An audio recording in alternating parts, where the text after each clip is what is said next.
नमस्कार. आपणा सर्वांना ज्ञात आहे की आपण आपल्या जीवनामध्ये भरपूर काही कमवतो, पण आपलं आयुष्यच जगायचं आपण राहून जातो. मग हे आपण कमवतो कोणासाठी आणि कशासाठी, हा पहिला एक प्रश्न आहे. म्हणून मला आपणाला एक गोष्ट ऐकवायची आहे. आपल्या सर्वांना ज्ञात आहे की या जगात आपलं स्वतःचं असं कुणी नाही. आपल्या जीवनात आपलं असं काहीही नाही आहे. जे आता आपल्याजवळ आहे ते आपली तात्पुरती ठेव आहे. जे आता आपल्याजवळ आहे ती खरी आपली आताची तात्पुरती ठेव आहे.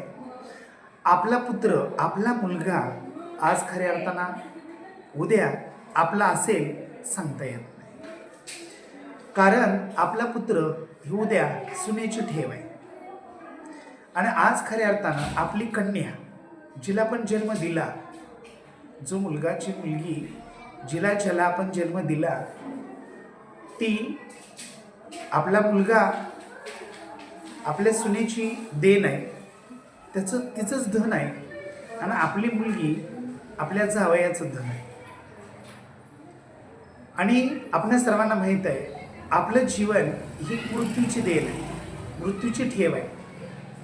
आपलं शरीर ही स्मशानाची ठेव आहे. एक दिवस आपणा प्रत्येकाला दिसेल की आम्ही खऱ्या अर्थानं ज्या मुलाला जन्म दिला आहे तो मुलगा मोठेपणी त्याचं लग्न झाल्यानंतर कदाचित लक्षात घ्या आपलं असणार नाही आहे. त्याची जी होणारी, त्याची जी येणारी, त्याची जी धर्मपत्नी असेल, म्हणजे आपली सून असेल, तो सर्वस्वी तिचाच असेल. आपलं तो काही ऐकणार नाही. कदाचित आपण लक्षात घ्या, जे त्याच्यासाठी केलं, कदाचित केलेल्या सर्वच गोष्टीचा आपण त्याच्यासाठी सर्वस्वाचा त्याग केला, त्या गोष्टीचा कदाचित त्याला विसर पडलेला असेल. म्हणून खऱ्या अर्थानं ज्यांच्यासाठी आपण करतो ती खरंच उद्या आपली असतील का, हा पहिला यक्ष प्रश्न आहे. म्हणून आपलं जीवन आनंदानं जगण्याचा प्रयत्न करा. कारण तो उद्या सुनेचा होणार आहे. तिचं ऐकून कदाचित तो आपला छळ करणार आहे. आणि खऱ्या अर्थानं तुमचं आमचं जीवन आज एक दिवस लक्षात घ्या मृत्यूला शरण जाणार आहे. आज खऱ्या अर्थानं आपलं शरीर आपण एक दिवस मरण पावणार आहे. आणि आपलं शरीर त्या स्मशानातल्या राखेत मिसळून जाणार आहे. आपल्या जीवनाचा आपण सर्वांना ज्ञात असाल, आपल्या जीवनाचा सर्वात मोठा गुरु म्हणजे काळ. काळच आपणाला जीवनामध्ये चांगलं काय वाईट काय शिकवतो, जीवन कसं जगायचं ते शिकवतो, जीवनातल्या सुख दुःखाचा अनुभव करून देतो. म्हणून खरंच काळ हा जीवनातला महान गुरु असतो. जो काळ शिकवतो हे दुसरं कुणीच शिकवत नाहीये. मग तुमची जी ठेव आहे ती जीवनामध्ये ठेव म्हणूनच सांभाळा. कृपया त्या ठेवीवरती हक्क, तुमचा हक्क सांगू नका, तुमचा हक्क दाखवू नका. कारण खऱ्या अर्थानं जी ठेव तुम्ही ठेवलेली आहे ती कदाचित लक्षात घ्या आपली ठेव असू शकत नाही. आज खऱ्या अर्थानं त्या हक्कावरती दुसरंच कुणीतरी मालकी गाजवणार आहे. आपण किती हुशार असलो तरी मानवानं मानवी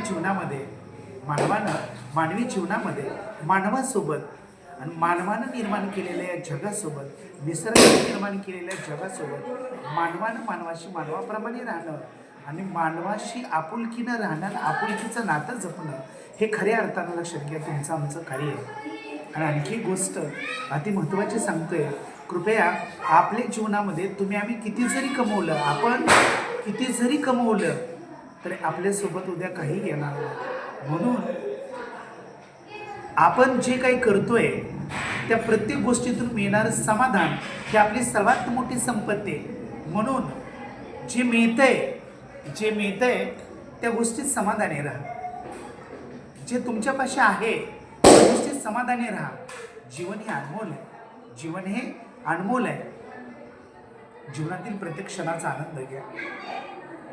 कारण एक गोष्ट लक्षात ठेवा, जीवनात सर्वात मोठी संपत्ती म्हणजे आपलं समाधान. लक्षात ठेवा, दुसऱ्याचं हिसकावून